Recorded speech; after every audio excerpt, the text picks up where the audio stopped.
This video is going to take you through the installation of a Centos minimal operating system with no GUI or anything else like that, just the base operating system that we can use later on to clone and create development environments and server systems.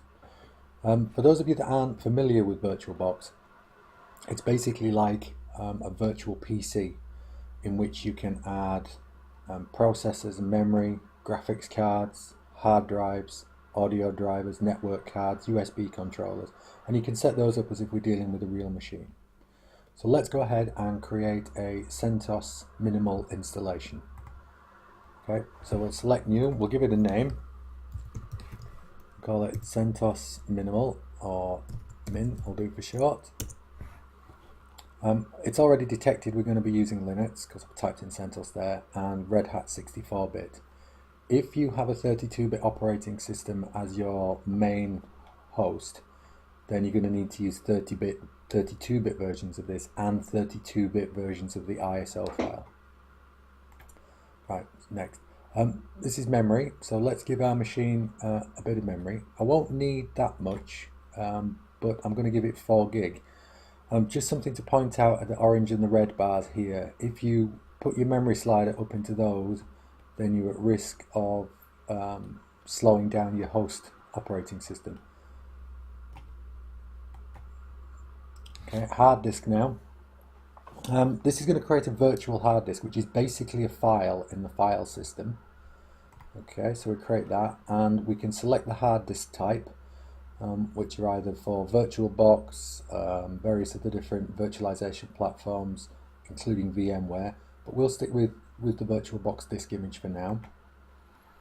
Now, a dynamically allocated hard disk, that file that represents the hard disk on our host operating system, will expand as our operating system's hard drive fills up, as opposed to fixed size, which would create the full 50 gig or so in one go. So this allows us to save disk space on our host operating system, and it also allows us to, in theory, create a hard drive inside the virtual machine which is bigger than the operating disk space that we actually have.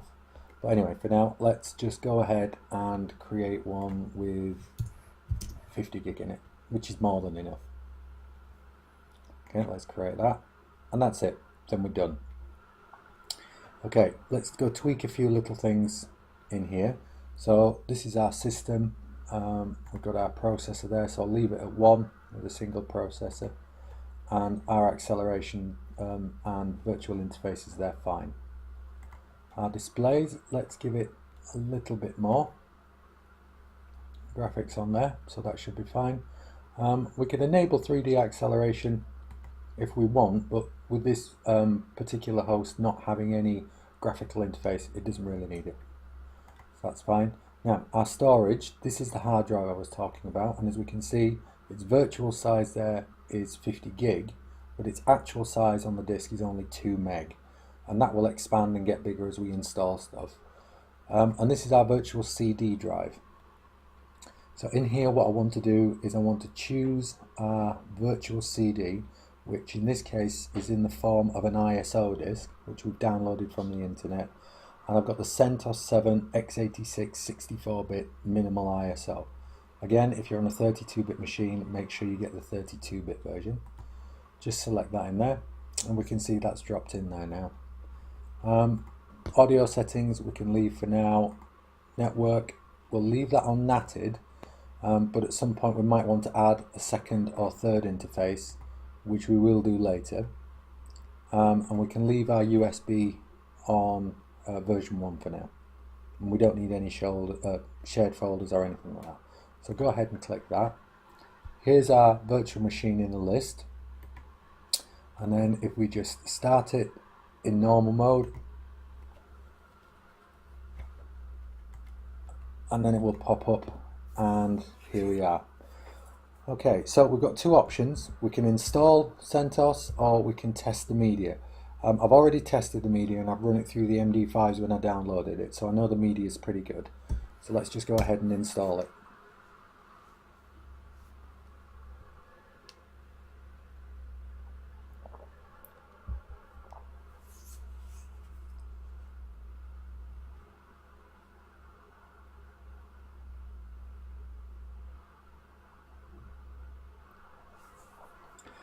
Okay, so this is just taking us through the initial boot process into what is in essence a kind of a live CD.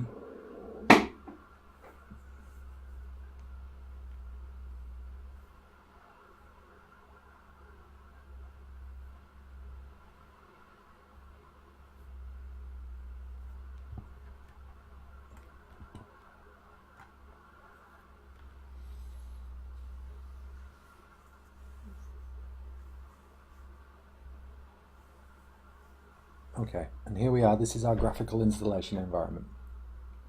You can see the two cursors on the screen. One is from the host operating system, which is currently moving, and I can move that anywhere. And the other one is in the guest operating system. In order to get into the guest, I just have to click in the window, and now that's got control of it, but obviously the mouse won't leave the guest. What I have to do then is hit the right control button, and that releases control back. Later, when we come on to building the main server and the development environment with a GUI on there, we'll add some drivers from VirtualBox. But for now, let's just continue with the installation. So we're going to select United Kingdom, because that's where we are, and that'll set the keyboard, the language, and various other things. We go to continue. This is our main installation summary. So date and time, that's fine. It's Europe. Keyboard is getting a list of outputs from the disk. We're going to stick with language support as the United Kingdom, and we've got our keyboard as UK.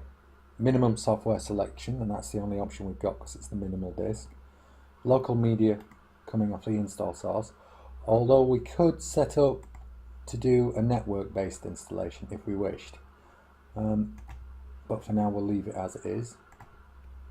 There's our 50 gig hard drive, and just for the sake of simplicity, we're going to let Centos handle the configuration of our partitions, or you could manually do it yourself, but just for the sake of simplicity. Okay, and that's all set up.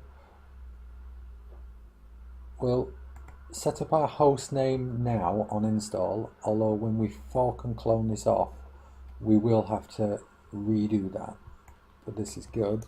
So let's call it CPU 6013 underscore server.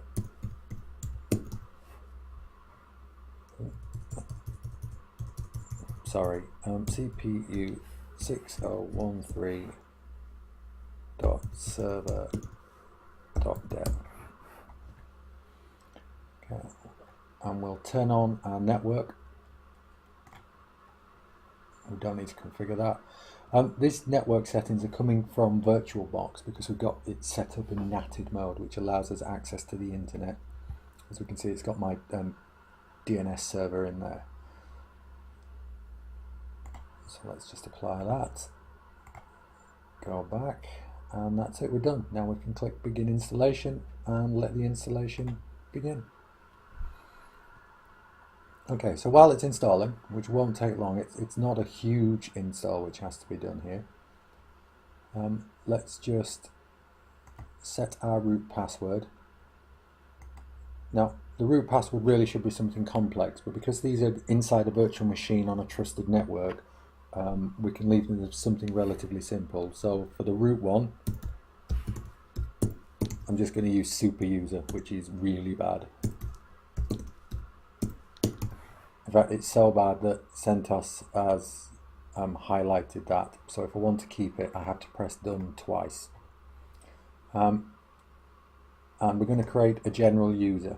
Now, you can put in what you want in here, but I'm just going to set this up as me for my user. I'm going to make this user administrator, which means I'll be in the sudoers file, which means I can elevate privileges temporarily to root, and then drop them back down again after the command is finished. And I'm going to set a password in here, and again you can choose whichever one you want for that.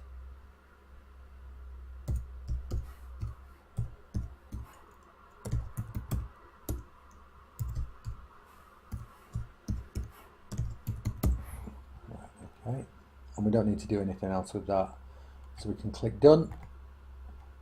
Okay, and that's our root password set and our general administrator user password set. Something to point out about the root password. Do try and remember what it is. Because if you can't remember your root password, then some of the tasks that we'll have to complete later on and just the management of the operating system will certainly need root access at various different points. There is a way to recover that, and it's not difficult to do, but it is just a bit of a pain. So there we go. Let's just sit and wait for this to finish.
Okay, there we go. So that's the system installed.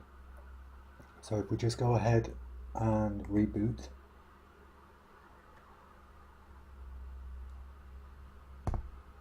wait for it to shut down.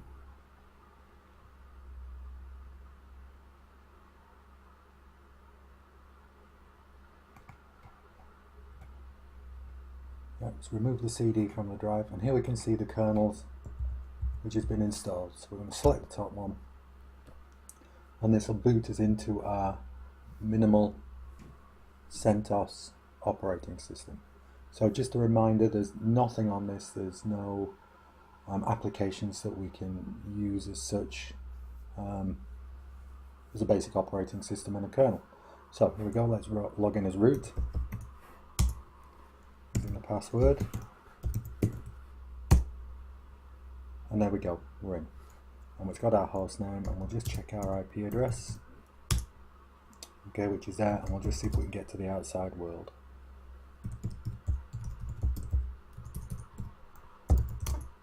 And there we go.